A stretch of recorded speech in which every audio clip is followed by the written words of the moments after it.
நம்பி நான் இருக்க வெள்ளிமலையான் மகனே வேலையா என் வாழ்வு வளம் காண கடைக்கண் பாறையா கடைக்கண் பாறையா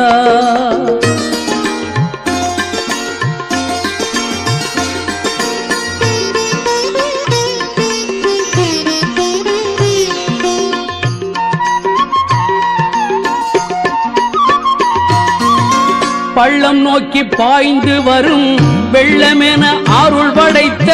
பள்ளலே நீ நினைத்தால் போதுமே இன்பம் வந்து என்னை சேர்ந்து கொள்ள தேடுமே